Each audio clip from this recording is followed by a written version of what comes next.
और हम निकल गए उछलते कूदते हमारी मंजिल की तरफ, अपनी वही पुरानी आदत से मजबूर हम कि पहाड़ दिखे नहीं कि फ़ोटो निकालना चालू कर दिया।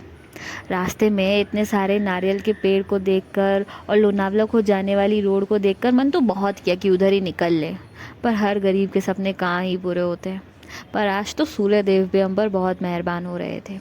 इधर पूरा बाजार सज रहा था, चमक रहा था, और इधर हमारे ऑटो का मीटर भी डिस्को डांस कर रहा था, बिल्कुल हमारी किस्मत की ही तरह। मैं तो दीक्षा से कह रही थी कि उधर से नारियल तोड़कर इधर बेचने का आइडिया बुरा नहीं है, और हम कब इतनी सारी फुलवाड़ी और हरियाली के बीच नेशनल वाटर अकेडमी नामक स्थान पर पहुंच गए जिसका हमें ज़रा भी ज्ञान नहीं है, हमें पता ही नहीं चला।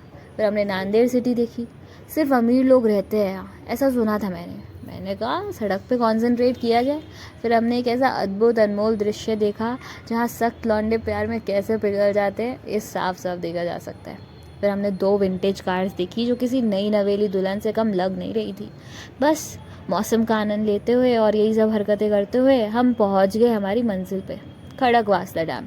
काफ़ी ठंडी ठंडी हवाएं चल रही थी और काफ़ी सुंदर माहौल था, पर हमें ज़रा भी उम्मीद नहीं थी कि वहाँ पहुँचते ही सबसे पहले हमारे दीक्षा के पिछले जन्म के रूप ऊँट जी से मुलाकात हो जाएगी। फिर हमने कहा खैर छोड़ो, आगे बढ़ा जाए।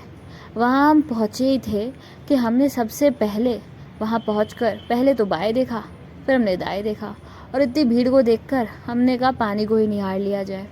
फिर वो हमारी पुरानी कहानियों वाला एक टांग वाले बगुले के दर्शन हो गए। बस आज तो मुझे विश्वास हो ही गया था कि नर्सरी और एलकेजी की कहानियों में थोड़ी सच्चाई तो ढूंढ ही ली है मैंने। फिर मैंने मेरे भविष्य के रहने के लिए एक टापू का ज़बरदस्त बंदोबस्त कर ही लिया था। फिर वहाँ के लोगों ने हमें हमारे अखंड सिंगल होने की सच्चाई से अवगत कराया, और लाल चश्मे वाले कूल सैवेज अंकल को देखा हमने। फिर हमने कहा इन सबको छोड़ो, खाने पे कॉन्सेंट्रेट किया जाए। फिर ज़िंदगी में कभी बर्फ़ का गोला ना खाने के घमंड को अपने को तोड़ ही दिया। बेरोज़गारी के चलते वहीं बबूले फुलाने बैठी ही थी मैं कि कुछ लोगों ने मुझ वहाँ आकर अपनी फ़ोटो खिंचाने का काम मुझे पकड़ा दिया। खैर, काम तो काम ही होता है। फिर हमने देखा कि कैसे 2 लव बर्ड्स की प्राइवेसी को कितना ही भंग किया जा सकता था। फिर डूबते सूरज का इतना मनमोहक दृश्य लग रहा था तो सोचा कैमरा में रिकॉर्ड कर कर आपको भी दिखा दूँ।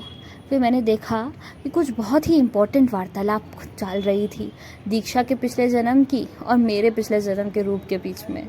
फिर हमने एक ऐसे प्राणी को देखा जिसने हमें भाव देने की बात को भी भाव नहीं दिया। फिर यही सब करते हुए हमने सोचा कि अब अंधेरा हो चला है तो हमें भी प्रस्थान कर लेना चाहिए, और हवा की रफ्तार को नापते हुए हम निकल पड़े हमारे घर की ओर।